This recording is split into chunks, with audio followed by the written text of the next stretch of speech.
राज्य के वैसे पंचायत जहां अभी तक माध्यमिक विद्यालय नहीं थे, वहां पे उत्क्रमित माध्यमिक विद्यालय बनाए गए हैं और ऐसे उत्क्रमित माध्यमिक विद्यालयों एवं उच्च माध्यमिक विद्यालयों में गुणवत्तापूर्ण शिक्षा देने के लिए प्रधानाध्यापक पद का सृजन किया गया है और इससे संबंधित पत्र अब आ चुका है। उसी पत्र को मैं साझा कर रहा हूं और इसकी मुख्य बातों को आपके संग मैं शेयर कर रहा हूं, क्योंकि बहुत ज़्यादा आशा बंध गई है कि अब सभी लोग हेडमास्टर होने वाले हैं।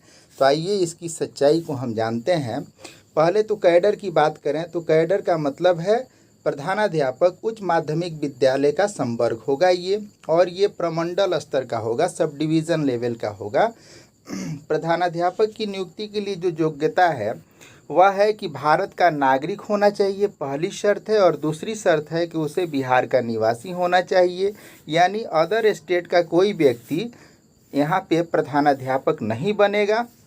दूसरी शर्त है कि सामान्य वर्ग के लिए उसे ग्रेजुएशन में 50% से ज़्यादा नंबर होना चाहिए। Schedule caste, schedule tribes, EBC या पिछड़ा वर्ग या दिव्यांग या आर्थिक रूप से कमज़ोर वर्ग के लोगों के लिए 5% अंकों की छूट है, यानी 45% अंकों के संग ग्रेजुएशन करने वाले रिजर्व कैटेगरी के लोग इसमें शामिल हो सकेंगे।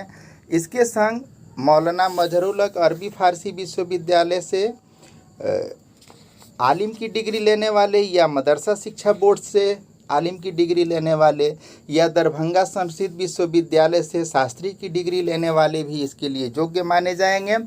अगली शर्त है कि उन्हें बीएड या बीएड या बीएससी एड होना चाहिए, ये प्रशिक्षण की डिग्रियां हैं।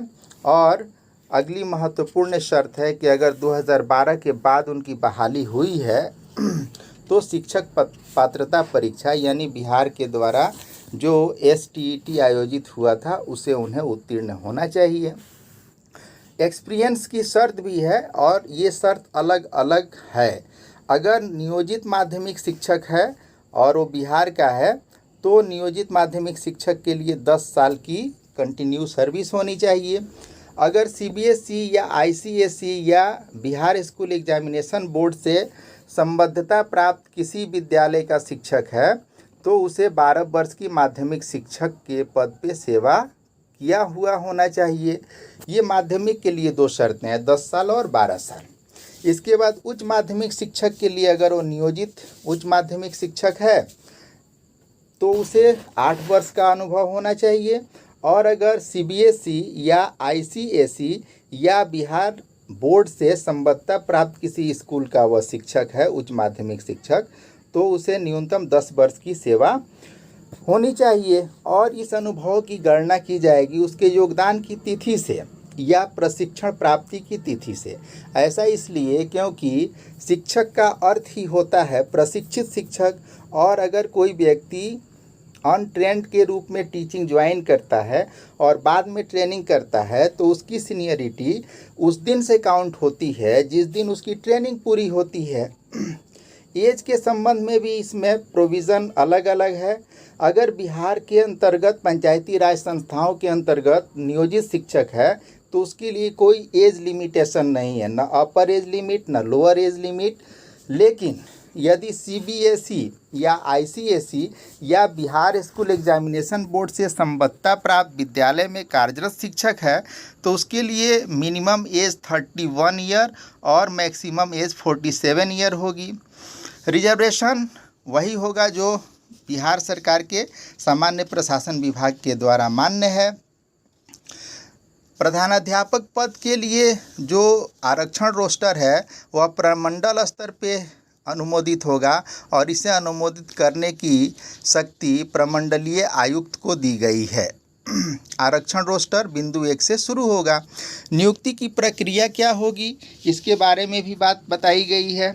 सबसे पहले प्रशासनिक विभाग यानी शिक्षा विभाग रिक्तियों की गणना करेगा और उसे आयोग को समर्पित करेगा, और फिर आयोग जो है योग्यता और अनुभव सारी चीज़ों को ध्यान में रखते हुए पदों के अनुरूप विज्ञापन जारी करेगा और उम्मीदवार जो है जो हेडमास्टर बनना चाहते हैं वो लोग अपना एप्लीकेशन जमा करेंगे और जमा करेंगे तो उनकी योग्यता और अनुभव के संबंध में स्वयं उनको घोषणा करना होगा। उसी के आधार पर आयोग उनको आगे की भर्ती प्रक्रिया में शामिल करेगा।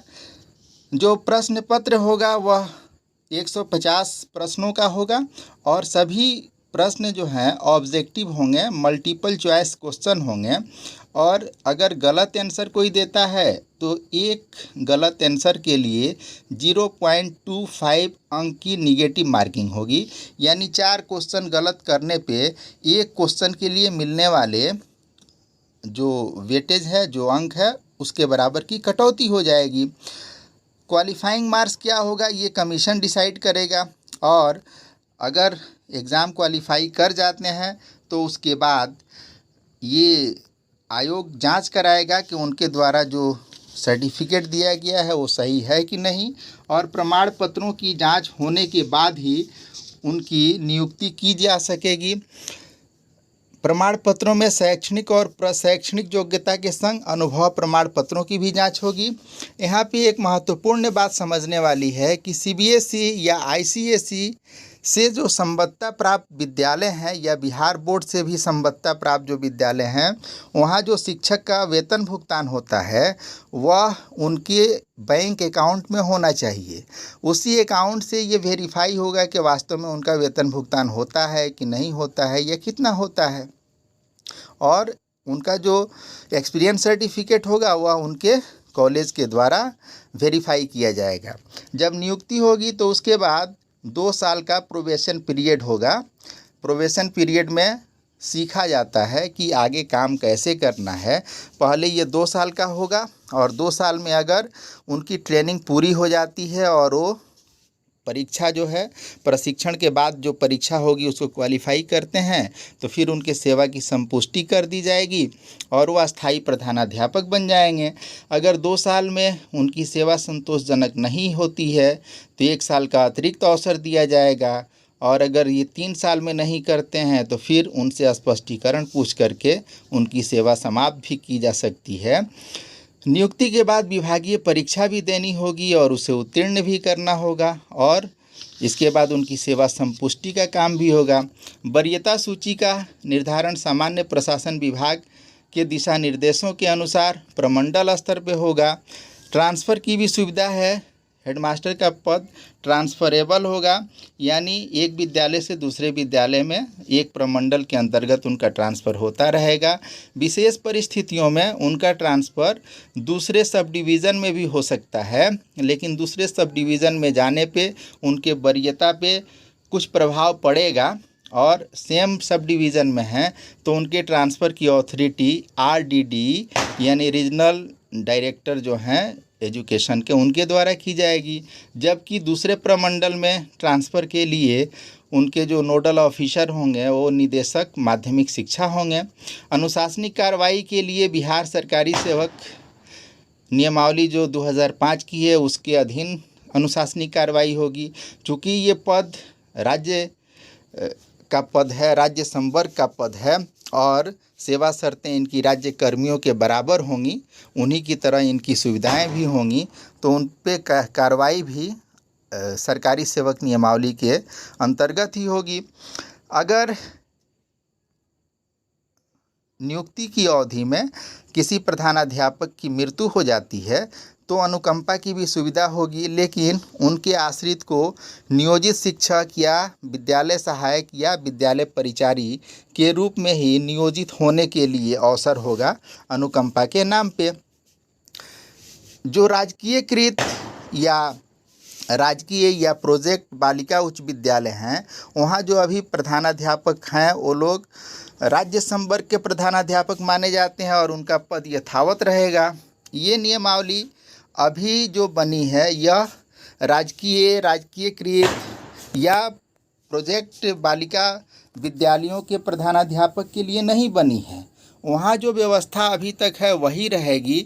यह नियमावली केवल और केवल वैसे उत्क्रमित माध्यमिक विद्यालयों के लिए है जिनका गठन विशेष प्रावधान के अंतर्गत राष्ट्रीय शिक्षा अभियान के अंतर्गत, माध्यमिक शिक्षा अभियान जो चला था उसके अंतर्गत बिहार सरकार के विभागीय संकल्प संख्या 1021 दिनांक 5 जुलाई 13 के आलोक में जिन विद्यालयों का माध्यमिक या उच्च माध्यमिक या प्राथमिक विद्यालय का उत्क्रमण करके उच्च माध्यमिक विद्यालय का दर्जा दिया गया है, वहाँ पे चूँकि अभी हेडमास्टर का पद है ही नहीं, तो वहाँ पे हेडमास्टर की बहाली के लिए नया पद सृजित किया गया है। यह इसकी सबसे बड़ी विशेषता है कि यह एक नया कैडर अपने आप में सृजित किया जा रहा है और नियोजित शिक्षक जो पहले से माध्यमिक या उच्च माध्यमिक शिक्षक के पद पे कार्य कर रहे हैं, उनके लिए ये सुनहला अवसर है कि वो अपने प्रतिभा का